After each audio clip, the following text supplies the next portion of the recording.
Louvado seja nosso Senhor Jesus Cristo.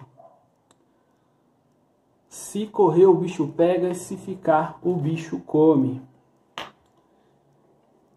Não obstante as besteiras do nosso país, principalmente o nosso presidente, ao defender posturas eugenistas, pouco se importando com a vida dos idosos e com aqueles que são mais vulneráveis à Covid-19 no nosso país, e também dos passadores de pano profissionais que não utilizam a máscara lá contra a doença, mas utilizam a máscara da hipocrisia e da catolicidade, muitas vezes ao passarem pano para toda a besteira dita ou escrita do nosso presidente, bem como aderirem às teorias da conspiração mais absurdas para justificar e muitas vezes manipular dados e a própria realidade de algo que dê para ser adaptado na narrativa mentirosa que eles possuem. Nós estamos em uma situação muito delicada no nosso país. No dia 24, o STF marcou o julgamento sobre o aborto nos casos de Zika vírus. Todos nós sabemos, aqueles que são pró-vida, todos nós sabemos que o STF não vale nada. O STF defende tudo aquilo que não presta. O senhor Barroso, um dos ministros do Supremo Tribunal Federal, o nome já deixa muito claro, a sua atuação dentro do STF. O senhor Barroso, ele foi palestrar um tempo atrás na Open Society Foundations do senhor George Soros, um dos maiores abortistas do mundo.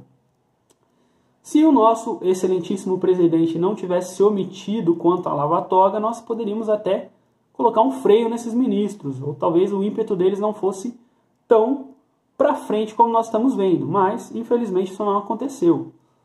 E diante de todo esse caos que nós estamos vivendo no nosso país,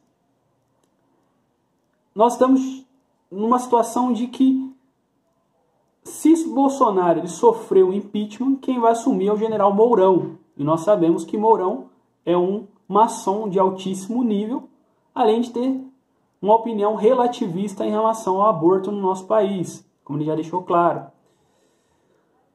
E também essas atitudes do Bolsonaro preparam o caminho para a volta da esquerda, que em alguns casos nem está fazendo mais oposição, está só assistindo a desgraça acontecer. E se a esquerda voltar em 2022, nós podemos ter certeza que voltará com toda a sua agenda abortista, a da teoria gender, das causas do ativismo homossexual e tudo aquilo que a Santa Igreja Católica Apostólica Romana condena.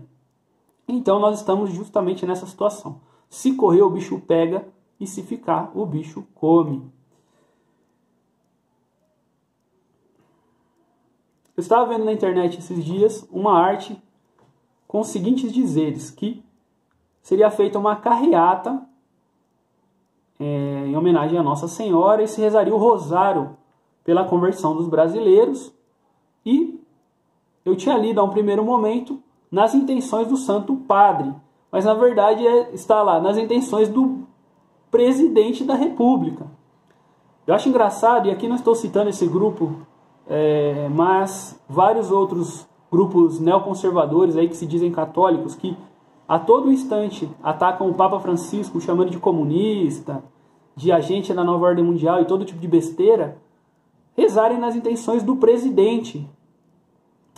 E eu me pergunto, o que é o cabeça da Igreja Católica? Nós devemos rezar nas intenções do Papa da Igreja Católica, não nas intenções do presidente. Nós devemos rezar pela conversão do presidente para que ele corrija a rota de loucuras que ele está fazendo no nosso país. Porque passar pano para todas as besteiras que o presidente faz ou fala, todas as ações dele que são iníquas, não vai ajudar em nada, muito pelo contrário. Nós estamos prestando serviço à mentira e não à verdade e à catolicidade.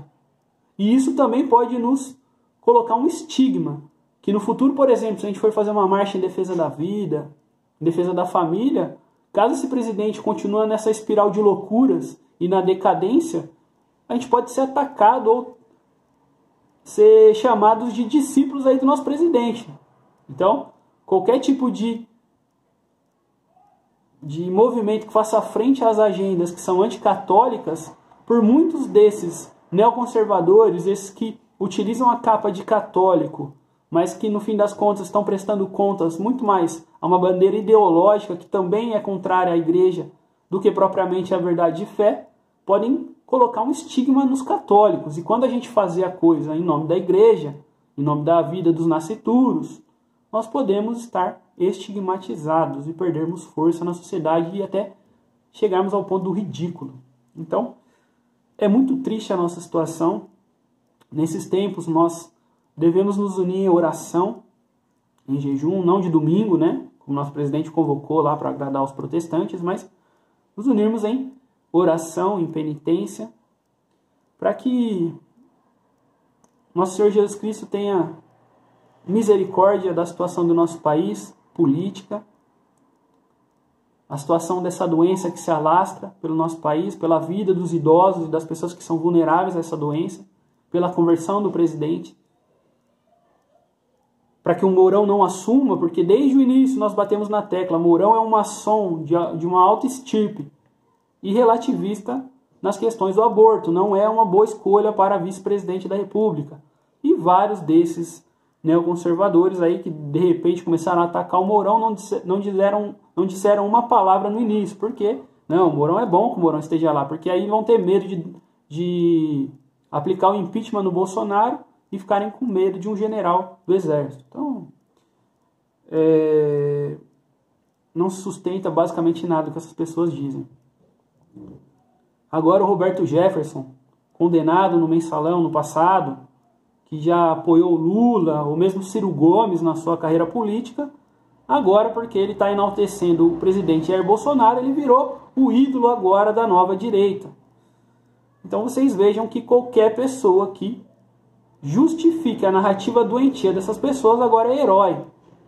No momento que ele disser alguma coisa contra o presidente, a sua reputação vai para o saco novamente e vão atacar e assassinar a sua reputação e jogar o senhor Roberto Jefferson ao ostracismo, como eles fazem com todos os que denunciam até de forma ponderada, buscando o bem do nosso país e não de uma agenda política, o nosso presidente e a agenda que eles defendem. Louvado seja nosso Senhor Jesus Cristo.